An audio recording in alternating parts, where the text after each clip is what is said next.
Yeah.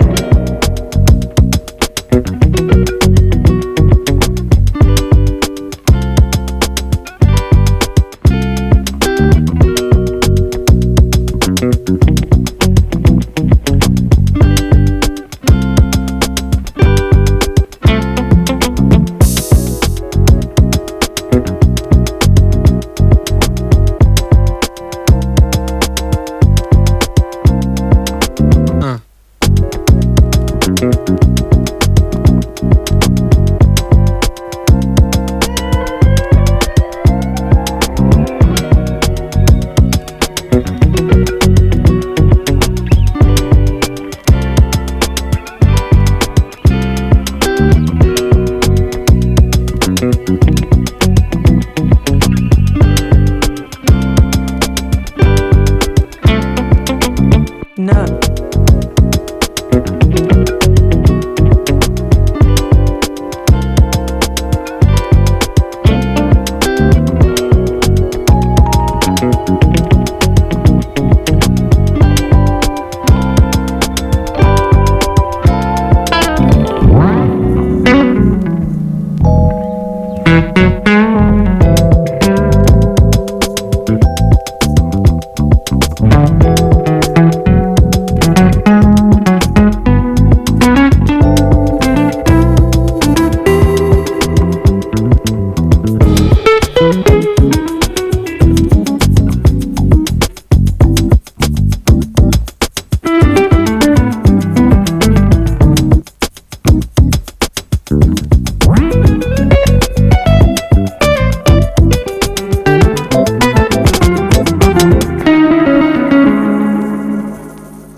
No.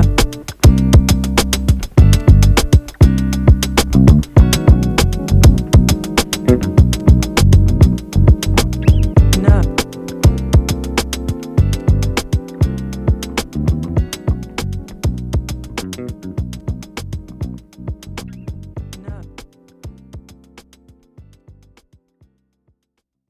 घूम सकते हैं और इससे ज़्यादा भी करीब 30 से 40 पॉइंट छोटे मोटे हैं। लेकिन आज के व्लॉग में हम ये माउंट आबू का रोड पूरा आपको दिखाएंगे, नज़ारे देखते चलिए और हम आपको बताएंगे कि क्या कौन कौन सी जगह पे घूमना है। तो दोस्तों, जब भी आप डे 1 की शुरुआत करेंगे तो माउंट आबू आप जितना हो सके दोपहर तक पहुंच जाने का सोचिए। अगर आप दोपहर 1 बजे के आसपास पहुंच जाते हैं तो आपको लंच माउंट आबू में लीजिए। लंच के लिए यहाँ का जो मेरा फेमस रेस्टोरेंट है वो एक गुजराती रेस्टोरेंट है और उसका नाम है कनक रेस्टोरेंट। उसका वीडियो मैंने बनाया ही हुआ है और लिंक ऊपर डिस्क्रिप्शन में दे दी गई है, तो आप कनक का स्वाद उठा सकते हैं। अगर आपको वो नहीं पसंद तो यहाँ पंजाबी पाव भाजी वगैरह जैसा भी फूड मिलता है। उसके बाद आप थोड़ा रेस्ट करेंगे 1-2 घंटे का, और उसके बाद शाम दोपहर को 3 से 4 बजे के बाद में आपके घूमने के पॉइंट आप शुरू कर सकते हैं। तो पहले दिन आप कौन कौन से पॉइंट कवर अप कर सकते हैं दोस्तों? तो पहले दिन यानी कि डे 1 में आप नक्की लेक घूम सकते हैं। वो माउंट आबू के बिल्कुल पास ही है और टोड रॉक और नक्की लेक और टोड रॉक के आसपास के पॉइंट। टोड रॉक दोस्तों आप जब भी जाएंगे तो टोड रॉक का भी मैंने वीडियो बनाया हुआ है और उसकी लिंक भी ऊपर डिस्क्रिप्शन में दे दी गई है। टोड रॉक आप जब भी जाए तो स्वामी विवेकानंद ने जो शिकागो परिषद में जाने से पहले यहाँ 4 महीने तपश्चर्या की थी, उस सेंटर की भी या उस स्थल की भी मुलाकात जरूर लीजिएगा। तो नक्की लेक का भी वीडियो मैंने डाला हुआ है।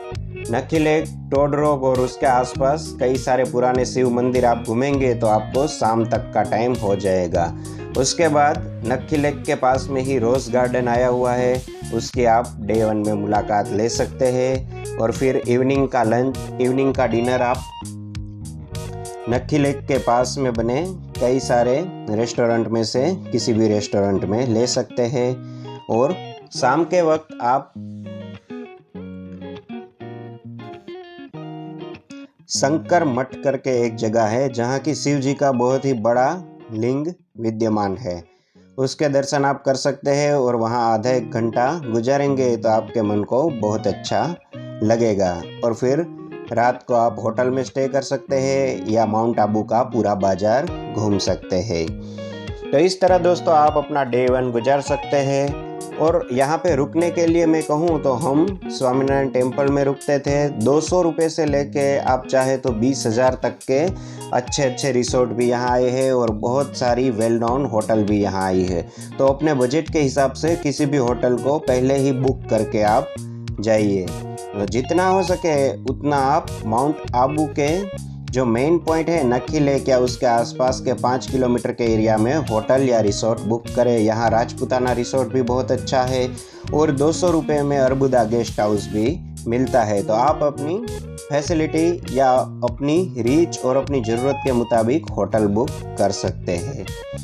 अब दोस्तों हम डे 2 के बारे में बात कर लेते हैं। तो डे 2 में कहाँ कहाँ घूमना है। डे 2 में आप सुबह फ्रेश होकर सबसे पहले गुरु शिखर चले जाइए। गुरु शिखर माउंट आबू से करीब 14-15 किलोमीटर की दूरी पर आया हुआ है और काफ़ी ऊंचाई पर आया हुआ है। अगर आप अपनी कार लेके जा रहे हैं तो आपको बहुत ही अच्छा एडवेंचर मिलेगा। आप अपनी कार लेके नहीं आए हैं तो यहाँ किराए पे भी स्कूटर, बाइक या कार आपको मिल जाएगी, तो वो आप 2 दिन के लिए हायर कर लीजिए। सबसे पहले आप गुरु शिखर जाएंगे तो गुरु शिखर में आपको ज़्यादातर पॉइंट कवर अप हो जाएंगे और वहाँ दत्तात्रेय भगवान का टेम्पल है और वहाँ से 200-300 सीढ़ियाँ आप ऊपर चढ़ेंगे तो वहाँ उनके पद चिन्ह के दर्शन लोग करने जाते हैं और बहुत ही ठंडी ठंडी हवाएं आती है और बहुत ही अच्छा नज़ारा भी देखने को मिलेगा। इसके अलावा बहुत ही अच्छा सनराइज़ भी आपको वहाँ देखने को मिल जाएगा। अगर आपको लो कॉस्ट में शॉपिंग करनी है और यहाँ के लोकल आर्ट एंड क्राफ्ट की शॉपिंग करनी है तो आपको गुरु शिखर पे बहुत सारी दुकानें भी मिल जाएगी और सुबह का ब्रेकफास्ट भी आप यहाँ ले सकते हैं। दोस्तों गुरु शिखर में आपका 1 से 1.5 घंटा जाएगा और सुबह मैंने इसलिए कहा क्योंकि वहाँ पूरे दिन बहुत ही भीड़ रहती है और ट्रैफिक का बहुत प्रॉब्लम रहता है। तो अगर आपने गुरु शिखर सुबह सुबह कवर अप कर लिया तो आपके पास पूरा दिन रह जाएगा। तो गुरु शिखर को कवर अप करने के बाद आप शूटिंग पॉइंट जहाँ की कयामत से कयामत तक की पिक्चर का लास्ट सीन शूट हुआ था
से माउंट आबू की तरफ जा रहे हो तो उसमें केवल एक ही पॉइंट ये बीच में आता है।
पूरे रास्ते में बहुत मज़ा आता है, इसीलिए इस रास्ते का व्लॉग मैंने बनाया।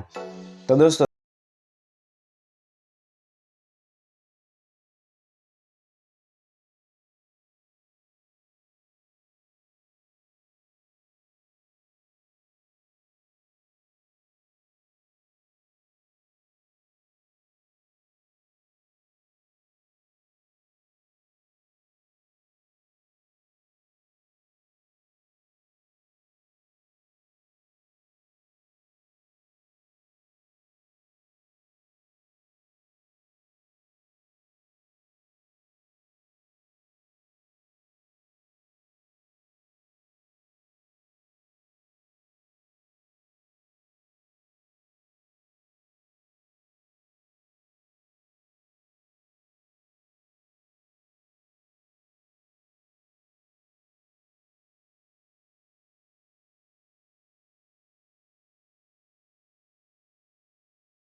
में बहुत अच्छी मूर्तियाँ देखने लायक है।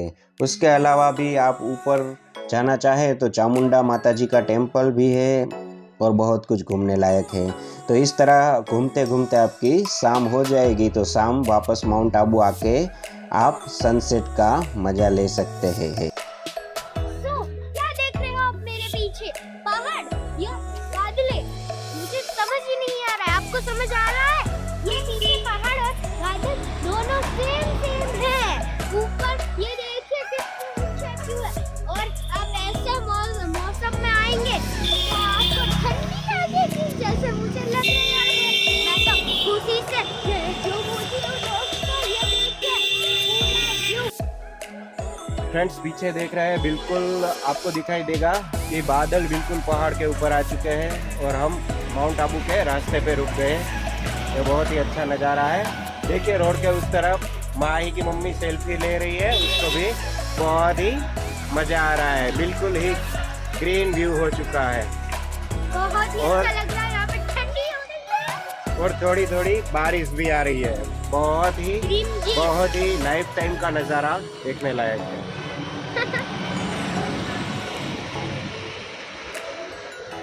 तो दोस्तों अब हम जल्दी से बात कर लेंगे कि डे 3 में हमें कहाँ कहाँ घूमना है। तो डे 3 में सुबह सुबह आप गणेश टेम्पल हो आइए, वहाँ से अच्छा सनराइज़ आपको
है तो आपके लिए बहुत ही अच्छा रहेगा।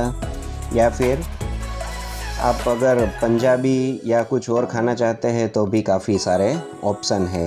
इसके अलावा अगर आप शॉपिंग करना चाहते हैं तो माउंट आबू में पोलो ग्राउंड के पास चचास इन करके एक पुरानी शॉप आई हुई है, वहाँ से आप शॉपिंग करेंगे तो शॉपिंग का एक्सपीरियंस